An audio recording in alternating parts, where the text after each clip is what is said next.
side? Do I have a good side? I think that's all right. We are right. Thank y'all for vibing in, tuning in, kicking in with the Hangout, where we advertise our gifted talents. And today we have Mr. Thomas, a great guy. Woo woo, yeah. At the Hangout, oh, we're gonna have a good time. At the Hangout, oh, we wanna see why you came to the Hangout. Oh, we're gonna have a good time at the Hangout. Oh, we wanna see why you came. Yeah. Great work in the community. I want him to give his testimony. I'm gonna let him introduce himself, and as we go along through his warehouse and things of that nature, we're gonna let you tell your testimony. Sounds good to me. What's up, everybody? My name is Thomas Phillips. Speak a little louder. I am one of the directors of a food bank. It's called Fountain of Hope. The really cool part is Fountain of Hope started about 11 years ago with 25 peanut butter and jelly sandwiches. Today we feed a conservative number would be 30,000 per month. So from 25 sandwiches to 30,000 a month. I only know of one story like that. It involves a couple loaves of bread and a few fish. Some folks are going to have to figure that out. It's a story in the Bible. It's great, man. So if you want to give us a little tour, or if we can get a little tour. We can, but we have to stay. You have to stay close to me. Okay, yes, sir. We're finishing up. What we're doing right now is finishing up a food distribution. It's called HDP, Hope Distribution Project. It's where different ministries, nonprofits, or just groups of families, it's a membership. So they'll pay $160 and pick up every Thursday. So that's 4, sometimes 5 times a week they're picking up. And on the first Thursday and the third Thursday, meat is included. I'm sorry, meat is guaranteed. So you'll get it on those 2 Thursdays, but there's a good chance you'll get it even on the other one. So how do you say you got to be a member to receive the first one's on me. Oh, look at that. Yeah, first one you come through, you get the food, you see if it's something that you want to do. Because $160, we're not trying to do this for profit. Right. The $160 is to make sure that the trucks that pick up the donations are in good repair and if you went have fuel. Went to Walmart with $160, you get very few. You come out with a bag. You'll be walking like this. $160 right there. And you're only gonna go one time. Right. Again, it's $160 for the month. For the month. Every single Thursday. Every single day. That's a great deal, man. It is. It's a struggle. You And the can't beat it. groceries are going up. Everything's going up. Yeah, we haven't increased the price. Yes, sir. Yes, sir. So, as we walk along to it, but yeah, I wanted to speak a little bit about your testimony we talked about. Okay. You know, you going through these trials and tribulations with your health and things of that nature. But as you can see, you guys, you're still here. It wasn't a tribulation. Oh, come on, tell us about it. Nothing about it was a trial or a tribulation. Come on. Well, in September, stand right here. In September, I was diagnosed with multiple myeloma. Multiple myeloma. Multiple myeloma. What's that? It's cancer. Cancer. Wow. September. I remember it attacked my lungs. So by the time it was caught, number one, it was throughout my body. It was even in my head. Man, the way you move, you can tell nothing. Went through radiation. I came out of the hospital, I think October 4th, and then I started the treatments for the cancer. Shots in the stomach, twice a week. My last one is Tuesday. And if you go inside, you'll see the flyers that my wife created. We're going to celebrate them here on Tuesday. March 25th at 2 p.m., 829 Hollywood Road. Come on and get some cake. Atlanta, Georgia. But back to what you asked. I think the most important part of this for me is that instead of asking God to take it away, all right, sir, good seeing you. Okay. Instead of asking God to take it away, which I did want it to be gone, don't get me wrong. My request was that it's gone, that I don't have to have this pain. But kind of like Jesus said, when it was time for him to go to the cross, he said, is there another way we can do this? mean, I'm paraphrasing. But not my will, your will be done. So it was one of those things. But what I did ask him to do is be with me. Because if I ask him to heal me, now I have this waiting period. And in that waiting period comes all kinds of doubt. I know a lot of Christians will say, I'm believing God for this. Meaning it hasn't happened, but this is what you want God to do. God said, He'll never leave me nor forsake me. So I asked Him to just be with me through it. And that's something I can experience right now. Right here, right now. And let the end take care of itself.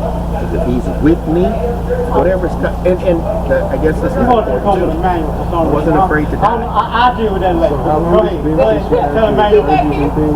yeah, you don't want to fall up. I was diagnosed in September. October 4th, I began treatment.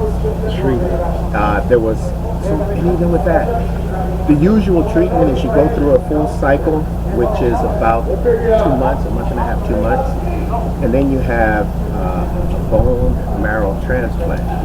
Well, I started the treatments, and the doctor, every time he'd come in, he big old smile on his face, because there's certain numbers that he was looking at. One is the hemoglobin, and one is the protein itself. I had 3 grams of this cancer in my body. And so he was watching those 2 numbers. Now, the medicine that they were giving me was so strong, I wouldn't even let my wife touch it, because it caused me pores and all that. So it was only me. But it was so powerful, it was to kill the myeloma. It was to kill the cancer cells. But as a byproduct, it would kill everything else. Except my hemoglobin numbers kept increasing. He couldn't understand why. I was waiting for him to ask me, what are you doing? That would have been my, But the numbers kept going up. And the number that he was looking at for the myeloma kept going down. So when the first cycle was just about done, instead of a bone marrow transplant, which he said would have hurt me in the long run, we didn't have to do that. We just went through the second treatment event, the second cycle of the treatment.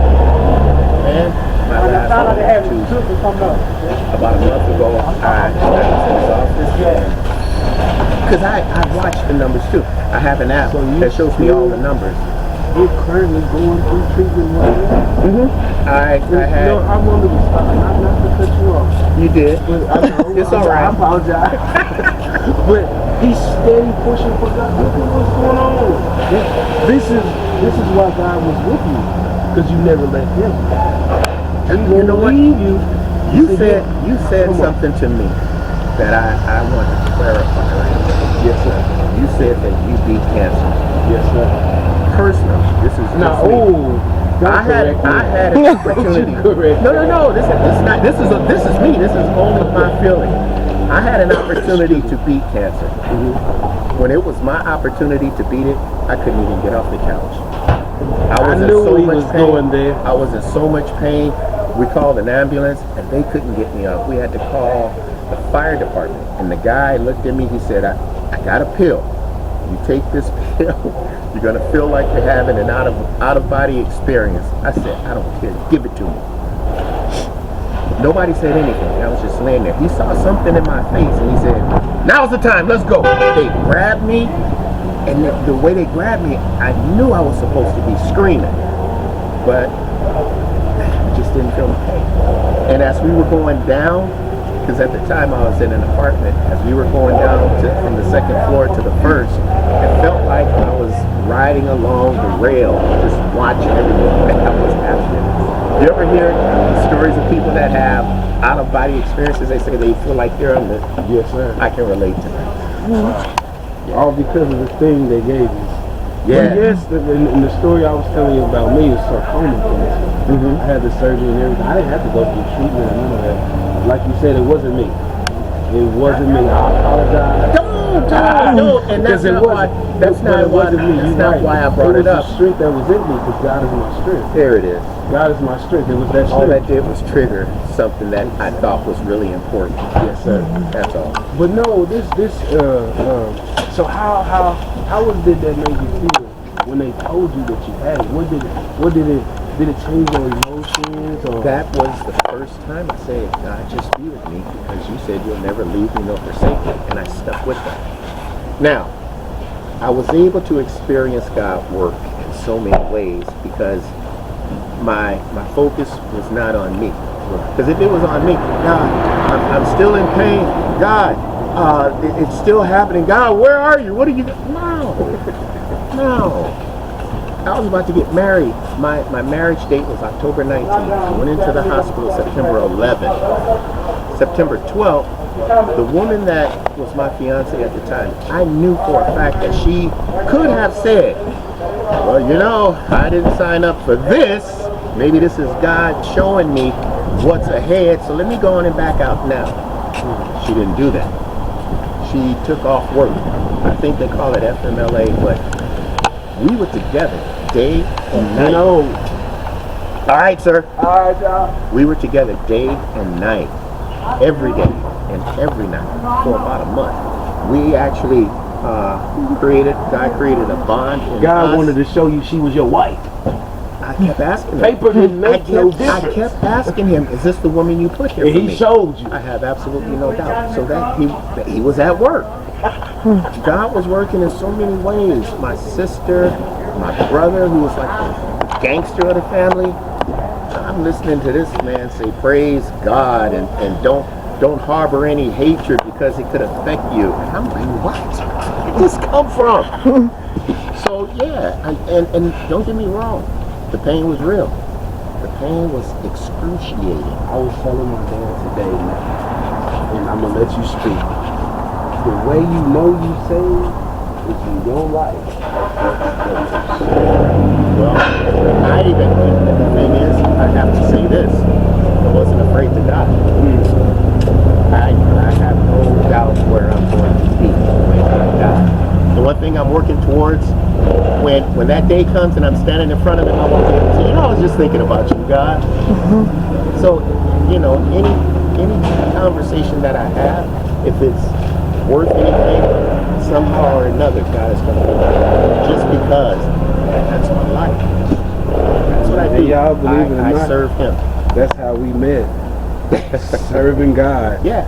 You know, and ever since I met this guy, I had you on camera years ago, man, and you still got the same energy. I'm not. It's the same spirit. Exactly, but the spirit. I'm gonna see you right. Same spirit, energy has elevated. Okay. There it is.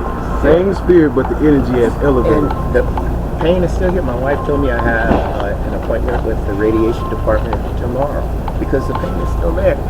What we tend to do as Christians is we want to pray away the pain. We don't want to go through anything. That's not what having a relationship is about. That might be Christianity, but that's not what having a relationship is about. I didn't say it. I said it. Thomas Phillips, 829 Hollywood Road.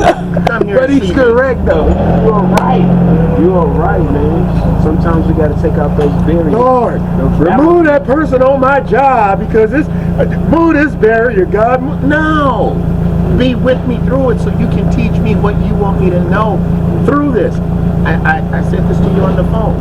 Shadrach, Meshach, and Abednego. Yes, sir. They weren't afraid of the fire. They jumped into the fire with ropes on. Nebuchadnezzar said, didn't we put 3 men in there bound?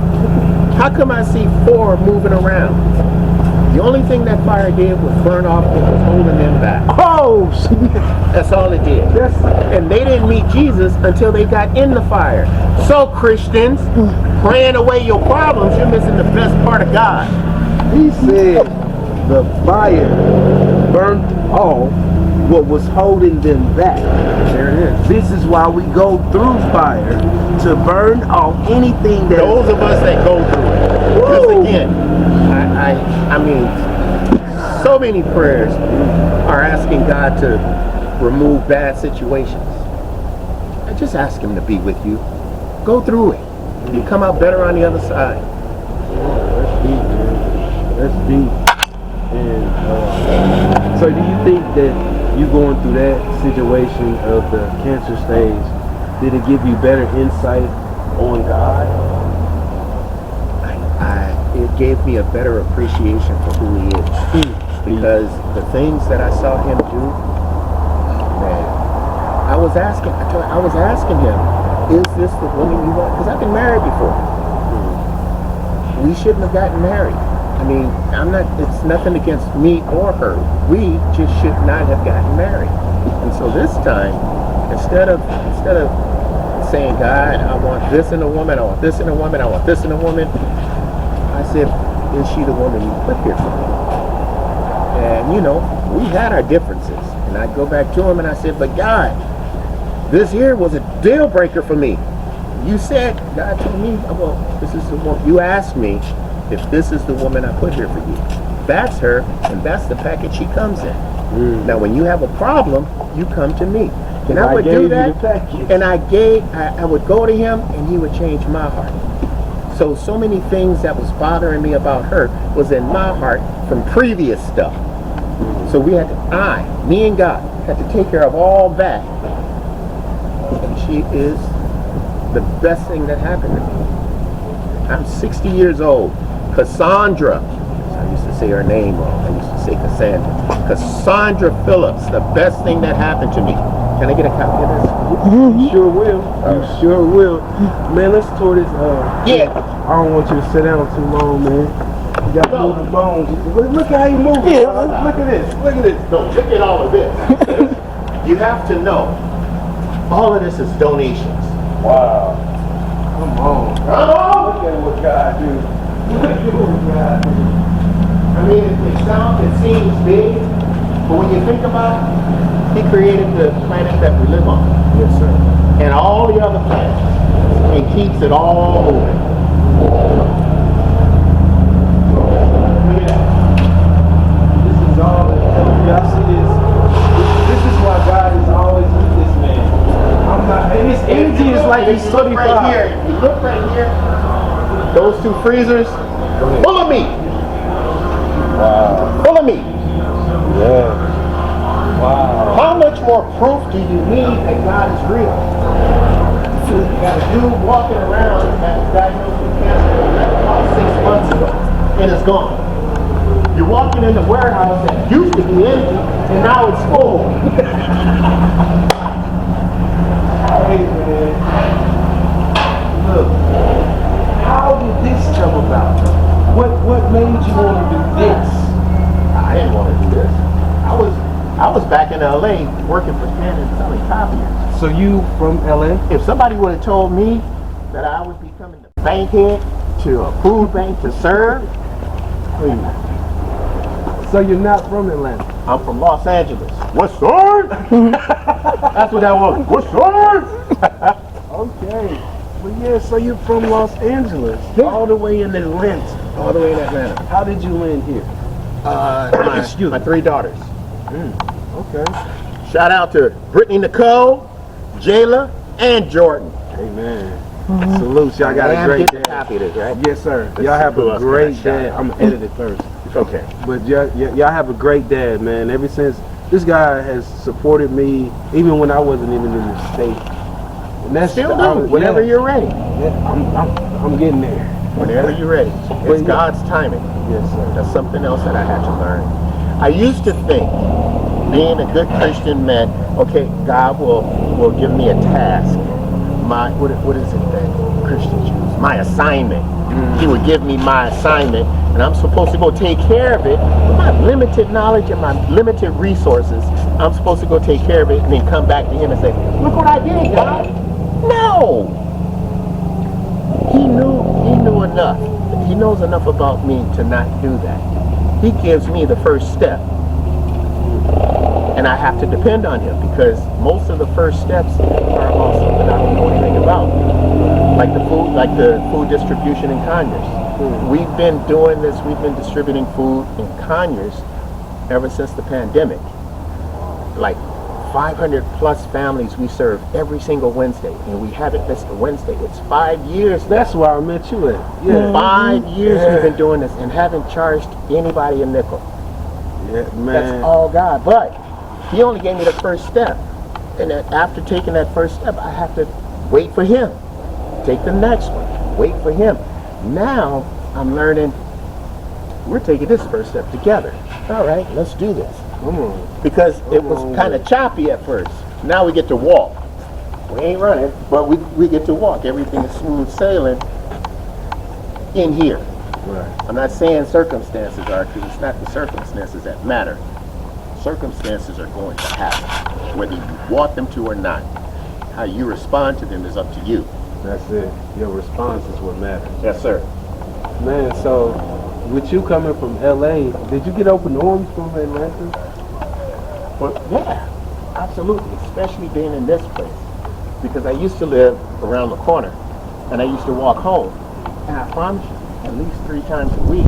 And that was my time with God. I appreciated that. It was my time, just me and him. Because when I get busy, I'm all over the place. I would have to turn down rides like 3, 4, 5 times a week. And I'm not talking about people here. I'm driving down the street. One night, it was about 11 o'clock. And I'm walking home. I think I had Yolanda Adams playing. And this Buick Regal pulls up. You know what a Regal looks like? Yeah. In LA, that's nothing but a gangster car. That's all I was just gonna say. That's a dope man's car. And pulled up somebody I didn't even know. Rolled down the window, took my earbuds out and said, "Man, aren't you the dude from the food bank?" I said, "Yeah." "Man, let me take you home. You shouldn't be walking." You know what? I appreciate it, but I'm good. Thank you, sir. "Are you sure? I mean, this neighbor." "No, come on. I'm all right." He said, "All right." And he drove on. God is protecting you. He was with you before the surgery, but he wanted you to know that he's with you. He wanted you to know. He did. He was with you. He The just wanted you to only know. scripture that came to mind was, "I'll never leave you nor forsake you." And then I got Hold on to it. I got a scripture that people only think can happen one time in your life, when that's the beginning of your stage of being saved. Be ye transformed by the renewing of your mind. Renewing, that's a process. Every day. A continual Every process. day. Renewing. Yes. Come on. And that's what I'm seeing. God is renewing your mind, transforming everything according to one situation, and it brightened up all the situations. Like I said, my movement no more is not as choppy as it was. Take a step. Okay, God, what? Take a step. Okay. We're moving a little bit smoother together. Yeah. Okay, I understand that. That's deep. Okay, but I want to go ahead and end it. I want you to give some shout outs, man. Shout out to my mama, I know that, sir. Louise Phillips, all the way in, what is that city in California? Rancho Cucamonga. Oh, what? Rancho in the house. Yeah, that's where Dr. Rhonda Marie. That's where next Friday was shot at Rancho Cucamonga. Rancho Cucamonga. Yeah. Any more shout outs? I know you're gonna shout out that queen that held you down. Oh, we did. You gotta give her another one. Big. Cassandra, not Cassandra. Cassandra Phillips. Yes, sir. And shout out to the food bank, Fountain of Hope. Look at that. Fountain of Hope. Yeah, shout out. 829 Hollywood Road. Come on. Right in front, we hand out where all those pallets are. Behind those pallets is a box, like a lunch box. We hand out lunches every day, Monday through Friday from 10 until 1. This man is Free of charge. about helping the community. Only thing you gotta bring is a hunger And I kind of feel like, because you know in and California an they got- appetite. and an appetite. But I kind of feel like God gave you this mission before you got to Atlanta, because in California there's a lot of homeless going on as well. Yeah. And in Atlanta, since I've been here, I've been seeing that it's getting every day the numbers go up when it comes to the homeless. I agree. And you know, and so God had placed it. He said, Not only that, in Go Los ahead. Angeles, I wasn't thinking of that. I was thinking of, man, how can I be honest.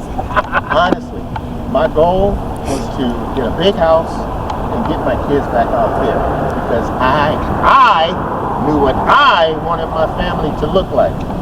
But you know what? My relationship with my kids, I could not have imagined having as good a relationship with my kids as I do. He's made those bonds so much stronger. I couldn't even imagine. The relationship with God make every relationship better. You gotta It really does. go back to your first love in order for love to be spreaded amongst humanity. There it is. But thank y'all for vibing in, tuning in, kicking in with the hangout, and we here in Atlanta. Guess what? With somebody from California, all the way in Atlanta, doing things that are helping the community. Y'all done seen the The whole warehouse. Y'all done heard his testimony. So y'all, listen. I want y'all to share this so somebody else can be inspired and know how God moves. Remember, you got to get that intellectual relationship. And that's what happened with Mr. Thomas. It's getting transformed as he continues to walk. But thank y'all. Love y'all. God bless. I like those shoes. Oh, thank you. At the hangout, oh, we're gonna have a good time. At the hangout, oh, we wanna see why you came to the hangout. Oh, we're gonna have a good time at the hangout. Oh, we wanna see why you came.